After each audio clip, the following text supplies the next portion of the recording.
What is the Bitcoin memory pool, or mempool for short?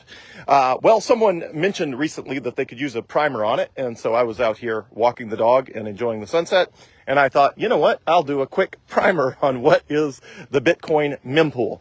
So the memory pool, which is shortened to mempool, MEMPOOL, short for memory pool, is the place where Bitcoin transactions are stored before they are mined onto the Bitcoin blockchain. The mempool, often people will say the mempool, but it's kind of an, misleading, because there is not one mempool. Every single Bitcoin node, of which there are tens of thousands of them spread across the world, including running on satellites, there are nodes all over, including in space. Every one of them has a mempool.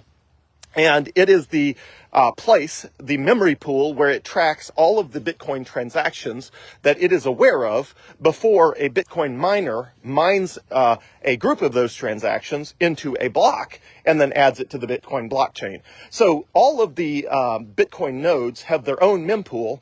And so when people refer to the mempool, it's really they're referring to sort of the general consensus of what the memory pool is at any given time, even though that will change somewhat from Bitcoin node to Bitcoin node. So how does stuff get in the mempool?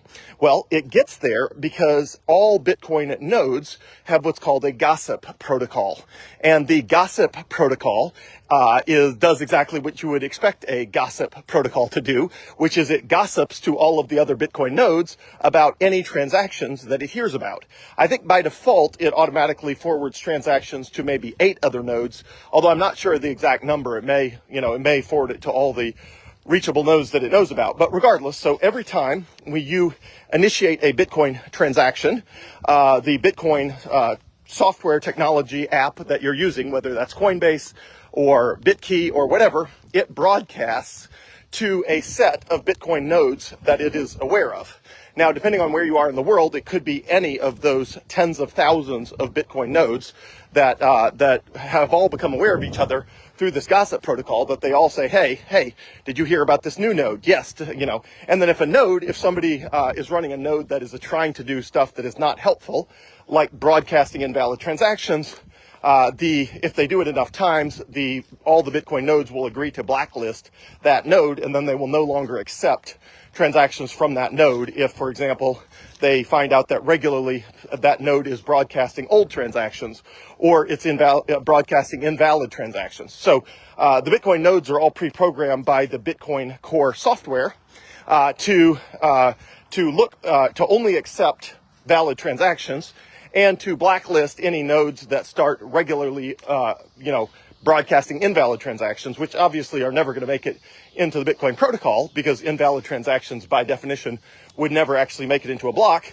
but they do create, network traffic as nodes chat with each other, or better, gossip with each other. So if a node is, sharing gossip that's not real, it'll get blacklisted, and the other nodes won't even connect to it or listen to it anymore, or accept connections from it. So anyway, so when you initiate a Bitcoin transaction, it reaches out to a Bitcoin node that is well connected, or a variety of nodes, and it says, hey, I want to process this transaction. Here is my private key that proves that it is my transaction to broadcast and that it's legitimate. The nodes that receive that broadcast will check to make sure the transaction is valid, that the Bitcoin in question has not already been spent somewhere else, and that you are the legitimate owner of the private keys, which they do not know what your private keys are, but they check to make sure that mathematically you've proven that you have them, even though you do not expose those in the Bitcoin transaction. And then it will process the transaction, and what it will do is it will then rebroadcast that Bitcoin transaction from its own mempool, which got that transaction in it when you initiated the transaction. It will then rebroadcast that transaction to all of the other mempools that it is aware of. So as a result of that, you end up with that Bitcoin transaction being present in a matter of a few fractions of a second, up to a few seconds. All of the Bitcoin nodes in the entire world will become aware of that transaction. And again, there's Bitcoin nodes running on satellites from Blockstream and others. And so there's so many nodes anywhere in the world that even if the internet has a massive disruption, it's virtually guaranteed that all of the transactions within a matter of a couple seconds are broadcast, rebroadcast all over the world until all of the Bitcoin nodes are aware of your transaction. Typically, that is why, if you send Bitcoin to somebody and you're literally sitting across the desk from them, it will be a couple seconds until their Bitcoin app registers that they have received Bitcoin. Because during that time, the Bitcoin transaction is being broadcast and rebroadcast all over in order to update the mempools all over the world. So the mempool, again, there's not one mempool. People say the mempool, but they're referring to sort of the general consensus of all of the mempools. But there is no one the mempool, because if somebody said check the mempool, there's not one mempool. There's just a mempool that is on every node. Now, the most popular node that people use to check the mempool is mempool.space. That's mempool.space, S-P-A-C-E. And the reason for that is Mempool has done a good job of creating a graphical user interface, GUI, called a GUI, a pretty interface for this. And I should have said this at the beginning of the video, but this is an advanced video for people who are super technical and into this sort of stuff. So if that's not you, you can skip this video and it will not harm your Bitcoin journey whatsoever. This is just a curiosity for people who are interested in what the mempool is and more the technical side of Bitcoin.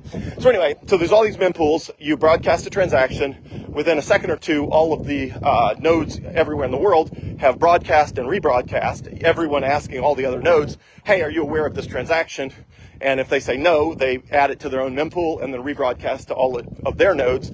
And again, within a couple seconds, all of the nodes have either added it to their mempool or confirmed they already have it, and therefore the nodes stop rebroadcasting it once it's clear that all the nodes have it. So the mempool then has these group of transactions.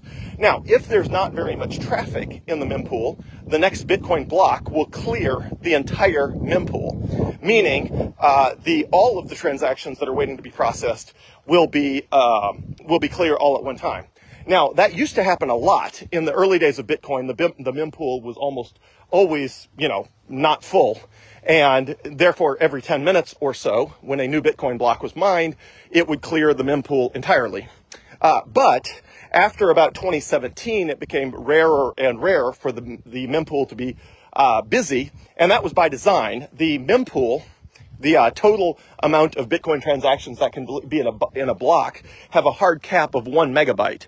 And that is, Satoshi Nakamoto added that cap, which ended up being very controversial during the block size wars, which if you're curious about that, you can read the book, The Block Size Wars by Jonathan Baer. I think it's B-E-I-R or B-I-E-R or something like that. First name's Jonathan. Anyway, The Block Size Wars.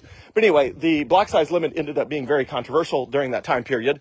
But it was put there by Satoshi to keep people from spamming the Bitcoin blockchain. So, for example, filling the Bitcoin blockchain with a bunch of, let's say, tiny 1 Satoshi transactions, with the goal being to try to do a denial of service attack, meaning you just flood the network with a bunch of junk transactions. It'd be like somebody showing up to a convenience store and saying, hey, I want to buy 1 stick of gum at a time, and I want to buy all your sticks of gum, and I'm here to pay for it with pennies. And I'm going to count the pennies out one by one.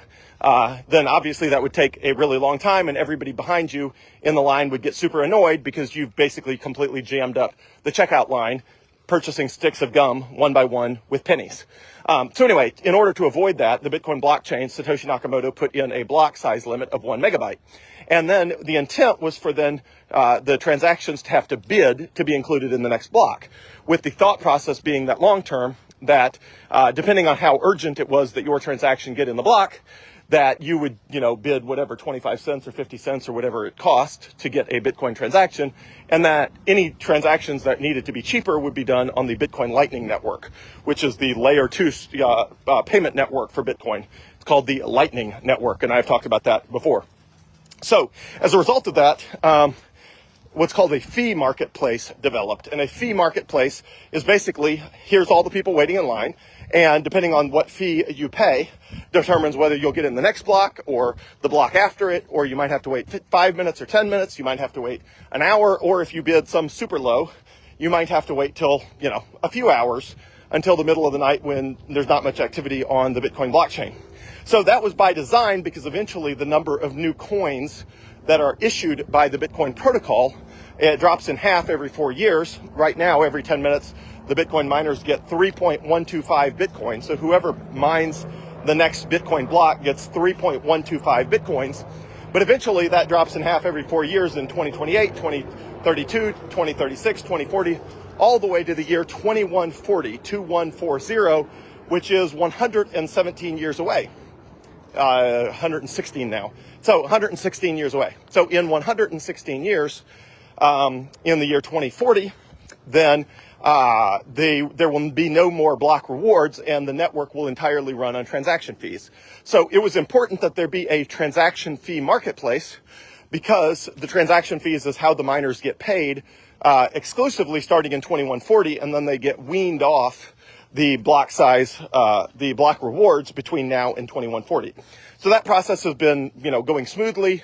The percentage of each block that is the rewards are made up of block rewards as compared to transaction fees has been steadily and steadily transitioning toward transaction fees, which is what was intended to happen, and that's all on track. So as a result of that, you have to bid to get in the next block. So the question is, what happens if you end up with a bunch of random transactions with a very low bid? And the answer to that is, looks like it's dusk, so I've got to go find another park here. So if the transactions are super low bid, you end up with a backlog of transactions where the Bitcoin miners, the transactions have bid too low to be included in the next block. And that is the case on the Bitcoin mempool right now. There's about 100 blocks of random transactions, mostly dust transactions, basically super small transactions of people goofing off, playing around, processing transactions that if you string them all together, it spells their own name, etching, various graphical images into the Bitcoin blockchain. And all of those make up about 100 blocks. So earlier today it was about 80 blocks, 80. So those 80 blocks will eventually clear, or they might never clear, because they might never be valuable enough for a miner to include them in a block. But they don't matter, because as of earlier today, as long as you are willing to pay 18 cents, that's 0.18, so less than 1/5 of $1 US, you could transfer absolutely any amount of Bitcoin you wanted to transfer. You could do that for 18 cents earlier today, which means all of the transactions that are in a backlog are only there because people have bid, 1 cent or 2 cents or 5 cents or, some ridiculously small amount of money. And they either did that because they're goofing off with the transactions, or because, they're trying to etch a JPEG image or a message to a loved one or something in the Bitcoin blockchain, and they didn't want to pay real money to do that because etching those images costs a lot more transactions. So anyway, there's about an 80 block backlog on the mempool, but it doesn't matter, because as long as you pay any reasonable fee, your transaction will be processed at the front of the pack, and earlier today that was 18 cents. So that is a quick primer on the mempool, and if I think of more about it, I will add to this video, but that is the